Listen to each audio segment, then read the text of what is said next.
vamos a ponernos serios, porque cuando es la salud, a veces la gente se descuida un poquillo y otros más bien son súper cuidadosos.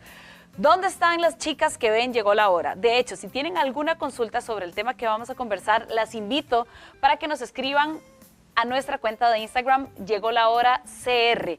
¿Por qué? Les aviso de una vez, porque es un tema complejo que vamos a tratar de entregárselos de la mejor manera, de lo más sencillo posible, pero también a veces hay preguntas que nos da pena hacer, que no sabemos a quién consultarle, y hoy tenemos a un especialista de lujo que nos va a compartir un montón de información médica que a veces dejamos de lado. Y las chicas, sobre todo las mujeres a cierta edad o desde jovencitas, pues nos da miedo ir al ginecólogo, a la ginecóloga, nos dan miedo ciertos exámenes de rutina, que si los hiciéramos podemos prevenir a futuro muchísimos malestares, ciertas enfermedades. Así que bueno, espero que la última vez que visitaste al ginecólogo no haya sido hace mucho tiempo, y si sí, bueno, aquí te vamos a dar un jaloncito de orejas. Y es que, bueno, hoy nos acompaña el doctor Ronnie Calderón, ginecólogo y obstetra, experto en cirugía laparoscópica e histeroscópica. Ya iba yo rapidísimo y ya me quedé pegada. Y bueno, lo mejor de esto es que él tiene más de 20 años de experiencia en este tipo de cirugías y también es la fundadora de la Academia Endoscopy Academy. Muchos procedimientos médicos que fueron realizados en otra época eran invasivos, dolorosos, complicados, y ahora todo esto ha cambiado muchísimo. Doctor, gracias por venir, por cerrar un ratito su agenda para conversar con nosotros en Llegó la Hora. Es todo un placer. Y bueno, a ver, para mí es como hablar en un idioma que nunca he escuchado, y la verdad es que estos procedimientos son mucho más modernos y amistosos para nosotras las mujeres. Bienvenido. Muchas gracias, Sara, por la invitación, y a los amigos y amigas televidentes. Aquí tenemos un montón de, bueno, no voy a decir objetos porque esas son herramientas médicas, pero ahora vamos a ahondar en el tema para que usted nos cuente, Doc. Bueno, Doc, hoy me vi la confianzuda, doctor.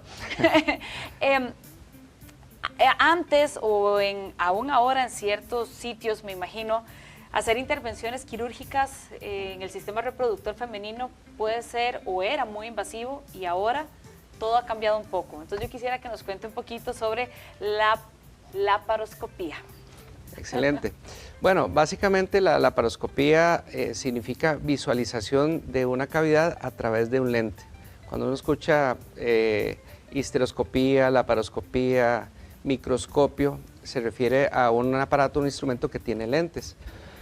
Básicamente la cirugía durante décadas se ha realizado de forma abierta, que se llama laparotomía. Se abre la cavidad abdominal para tener acceso a los diferentes órganos, tanto reproductores femeninos como desde el punto de vista de cirugía general, el hígado, el apéndice, etc. Sin embargo, desde hace ya varias décadas se incursionó en la cirugía laparoscópica, que es justamente con el avance de la tecnología, las cámaras, los lentes cada vez de menor tamaño, permitieron realizar esta técnica quirúrgica en pacientes. Entonces, bueno, la idea de traer todo esto acá es justamente despejar dudas, que la gente entienda que son objetos sumamente delgados. Se le llama también cirugía mínimamente invasiva porque es justamente eso, permite que muchos de los procedimientos se realicen de forma ambulatoria, con menor dolor posoperatorio, etc. Sí, es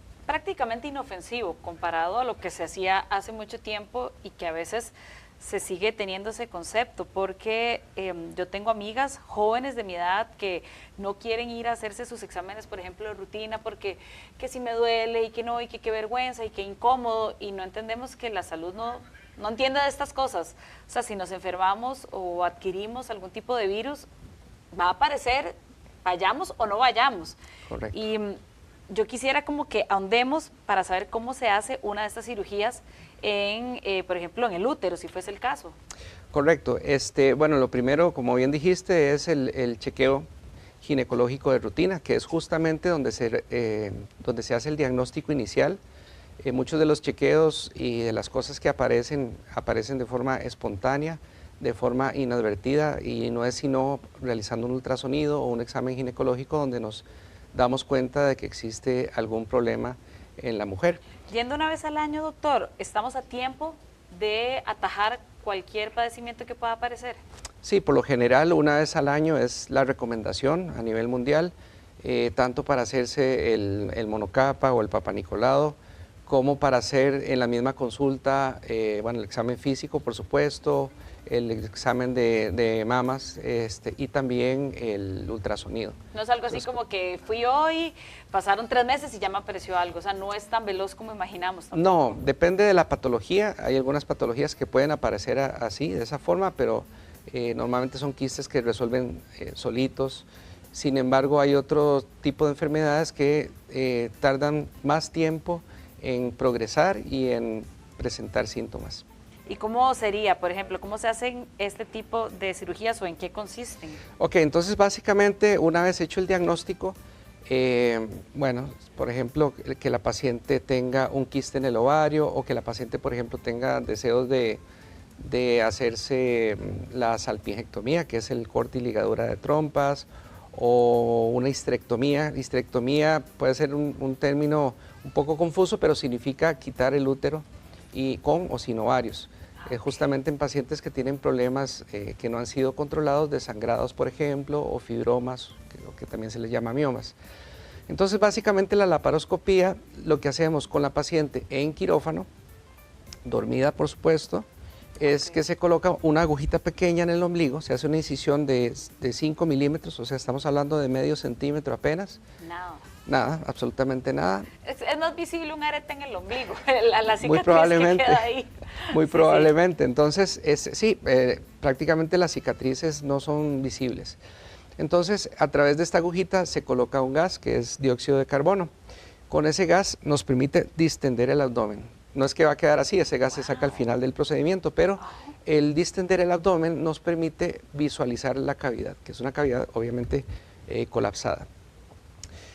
Luego, a través de esto que se llama trocar, que es un tubito de 5 milímetros, se coloca en el ombligo y luego colocamos 1 o 2 a los costados, que nos permite justamente introducir los instrumentos. Estos instrumentos, como pueden ver, son largos porque necesitamos espacio para manipular, pero lo único que entra es una tercera parte del instrumento. Son instrumentos. Es como una tijerita, como si fuese un dedito. Eso se llama una pinza intestinal, sirve para sujetar tejidos que son bastante delicados, como las trompas uterinas, etc. Entonces, una vez creados los puertos a través del abdomen que comunican la parte externa con la cavidad, el instrumento lo introducimos de esta forma. Ay, ok, ya voy entendiendo. Okay, y la punta de los instrumentos va a ser diferente según el instrumento. Algunos sirven para sujetar, otros sirven para coagular, otros sirven para disecar, para cortar. Entonces, todos los instrumentos que utilizamos en cirugía abierta convencional, los existen en cirugía laparoscópica. Entonces, por eso es que podemos a través... Y mucho más, pues, delicado, Sí. pareciera al menos. Pues sí, es mucho más delicado, más preciso, porque en la cirugía abierta una de las desventajas es que nosotros tenemos que mantener la distancia para no contaminar el campo quirúrgico, necesitamos mantener la distancia con el abdomen del paciente. En el ombligo se coloca una cámara y esa cámara es la que nos permite ver todo el procedimiento a través de un monitor. Entonces nos permite, a la misma cámara la podemos girar hacia arriba.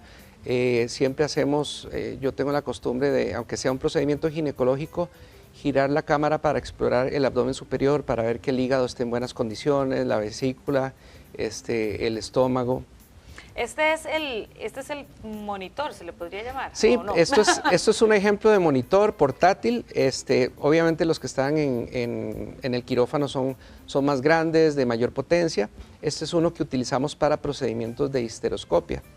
Que es justamente de una de las cosas que vamos a hablar más adelante. Démosle de una vez, doctor, porque si ya usted lo menciona, entonces yo ahí ya quiero entender la diferencia. La laparoscopía, o copia, no sé cómo se dice. Sí, laparoscopía, sí. Es un poquito más invasivo, procedimientos más complejos, quizás. Sí, digamos que la laparoscopía requiere que la paciente, el procedimiento se realice en un quirófano de algún hospital.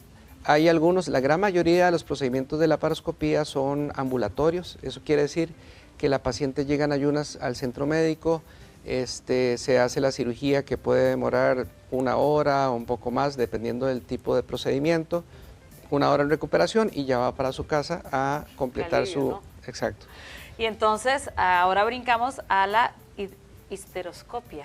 Yo me estoy volviendo aquí un poco más nerda. Voy a aprenderme todo esto para que la próxima reunión de amigas yo les venga aquí con toda la información.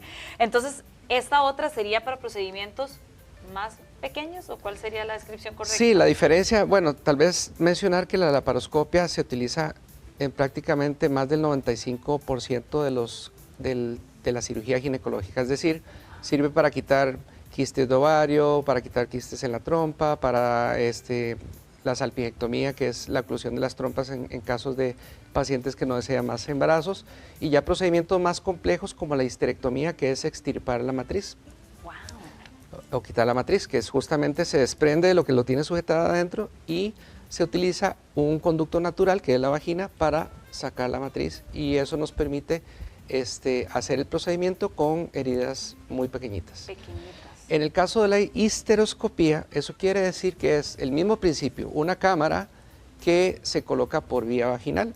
Entonces, lo que traemos acá para ilustrar, un segundito, es justamente el histeroscopio. Obviamente se ve muy largo, pero es lo mismo. Necesitamos una longitud para poder manipular el instrumento. Esto es una cámara, que es justamente la cámara que usamos en los procedimientos. Wow. Para que tengan una idea, este lente interno mide apenas 2.9 milímetros. Sí, es casi diminuto. Es diminuto y bueno, el histeroscopio en sí mide menos de 5 milímetros de diámetro. Entonces, no es todo lo que se introduce, es solamente la punta. Es para que puedan tener el margen para también manipular. Exacto. Entonces, en un útero, por ejemplo, nosotros lo que hacemos es que este es un modelo uterino donde está ilustrada la vagina, el útero como tal, y lo que se hace es justamente introducir la camarita por vía vaginal sin poner pinzas, ni espéculos, ni nada, para ingresar a través del cuello uterino. Sí, es sumamente, si se pudiera decir, amistoso, no es nada. Bueno, y aquí se ve y aquí está la imagen. Sí, entonces esto nos permite, justamente el lente tiene una fuente de iluminación que permite la visualización dentro de una cavidad que es oscura por naturaleza, por supuesto, y esto nos permite resolver patología endometrial. ¿Qué significa patología endometrial? Significa pólipos o fibromas que están dentro de la cavidad uterina. Entonces, ¿qué pasa en el caso de las pacientes, doctor, que son poliquísticas o que tienen algún tipo de quiste o tumor muy grande que incluso les impide poder ser madres? ¿Con cuál de los dos se podría hacer? Bueno, si es el caso, vamos a ver, si estamos hablando de pacientes con problemas de infertilidad, los dos procedimientos se realizan. Yo trabajo muy de la mano con varios de los especialistas en infertilidad del país, me llaman para sus procedimientos y la histeroscopia justamente nos permite quitar pólipos que muchas veces son la causa de la infertilidad, y también el diagnóstico por laparoscopía, o sea, ver la cavidad, nos permite ver si las trompas están en buen estado, si están permeables o si hay endometriosis, que ya es una enfermedad crónica que está relacionada a la infertilidad, por ejemplo. En el caso de los quistes grandes, por ejemplo, lo del síndrome de ovario poliquístico es un tema aparte que tiene que ver más con la parte hormonal de las mujeres. No son casos quirúrgicos, pero existen los quistes de ovario, que sí, justamente es como una bolsa de agua, de líquido o de otro tipo de contenido que se encuentra en los ovarios. Perfectamente se puede hacer por laparoscopía siempre y cuando tenga un estudio de ultrasonido que descarte malignidad. La gran mayoría son benignos, pero en los casos de malignidad, pues el abordaje es diferente. Quistes grandes, gigantes, que son benignos, se pueden hacer perfectamente por laparoscopía, porque lo que hacemos es drenar el contenido para achicar el ovario o el quiste, y luego extraemos, tratamos de conservar la mayor parte del ovario posible. Muchas veces se conserva la totalidad del ovario. Doctor, ¿qué pasa porque no sé ya cuánto tiempo nos queda, pero qué sucede en el caso quizás de mujeres más jóvenes o en etapa reproductiva que han ido pues a sus citas cuando se les ha ocurrido o van frecuentemente, pero no les hacen ningún tipo de ultrasonido o tienen, qué sé yo, sangrados muy densos a la hora del periodo. ¿Qué es lo que ellas deberían siempre tener en cuenta? Porque la tecnología es increíble, o sea, tenemos herramientas, la verdad, para tener casi que la mejor salud que podamos. Lo que pasa es que no sabemos, como ciudadanas comunes y corrientes, que esto lo tenemos a nuestro alcance. Entonces, ¿qué podría ser algo bueno al llegar a su ginecólogo, consultar de este tipo de instrumentos, por ejemplo, para poder tener un poquito de salud o fertilidad? Claro. Bueno, justamente conversábamos de eso antes de la entrevista. Muchas amigas, mujeres, familiares que dicen ya tengo 3 años o 4 o 5 años de no ir al ginecólogo. Sí. Entonces, lo primero es tener esa cultura del chequeo anual, porque es justamente esa ventanita de oportunidad que tenemos para hacer un diagnóstico oportuno y temprano, en el cual podemos justamente diagnosticar quistes, fibromas, patología cervical como cáncer o lesiones de cervix, y justamente con el ultrasonido y las herramientas que tenemos la gran mayoría de los ginecólogos en el consultorio. Una vez hecho el diagnóstico, ok, ahora sí, ¿tenemos necesidad o no de hacer una cirugía? Sí, ok, si es el caso de que sí haya necesidad de hacer una cirugía, perfectamente se puede hacer con técnicas mínimamente invasivas. El caso de los sangrados de las mujeres, en ocasiones se resuelve con medicamentos hormonales o con dispositivos intrauterinos, pero por ejemplo incluso hay un procedimiento que se llama ablación endometrial, en el cual nosotros por vía vaginal, ambulatorio, la paciente se va para la casa el mismo día, se quema, por decirlo así, la parte interna del útero para que la paciente no tenga más sangrados. O sea, tal vez una paciente que tiene algún motivo por el cual no quiere quitarse el útero o someterse a una cirugía de alta complejidad, pero por vía histeroscópica, o sea, con este aparatito por vía vaginal, lo hacemos en 1 hora y eso ya es para toda la vida sin necesidad de seguir tomando hormonas. Eso es lo que me alivia porque evidentemente hay muchas herramientas. Me acaban de hacer una pregunta que la escribieron en Instagram. La estoy escuchando un segundo. Si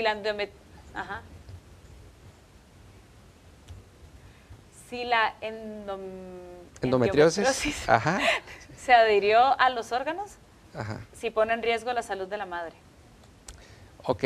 Perdónenme todos los términos médicos que he dicho mal, ya ustedes se darán cuenta que soy periodista y no doctora, entonces ahí como que me cuesta pronunciarlos. Han estado usted sí me entendió todos bien, doctor. Perfectos, no, okay. Muy bien, excelente. Bueno, la endometriosis es una enfermedad crónica, se considera una enfermedad que básicamente, para explicarlo así a grandes rasgos, esta parte interna se llama endometrio, que debería estar solamente dentro del útero. Pero si quiere a esa cámara, sí, ahí para que quede muy clara esta explicación. Ajá. Entonces, la parte interna del útero se llama endometrio. Ese tejido debería estar solamente allí, es el que crece durante todo el mes y se desprende en forma de menstruación. Endometriosis significa que hay pedacitos de este tejido sembrados afuera. Entonces, con los cambios hormonales no solamente se desprende y sangra lo que está adentro, sino que esos pedacitos que están sembrados afuera, como representados en estos puntitos negros, por ejemplo, sangran, producen dolor, inflamación, etc. Entonces, esa inflamación produce que las estructuras en ocasiones se peguen y puede producir problemas de fertilidad. La endometriosis muchas veces no es diagnosticable con ultrasonido, sino que se ocupa una laparoscopía para terminar de hacer el diagnóstico. Entonces, cuando hay sospecha de endometriosis, hacemos la laparoscopía y podemos encontrar diferentes grados de endometriosis. Muchas veces es endometriosis leve, que eso se resuelve quemando apenas los foquitos de endometriosis, complementando con un tratamiento médico, pero otras veces en los casos de endometriosis moderada o severa, ya vemos donde los órganos, los ovarios o las trompas se pegan entre sí y son casos ya como decía, de endometriosis severa, donde se puede ver comprometida la fertilidad de la mujer.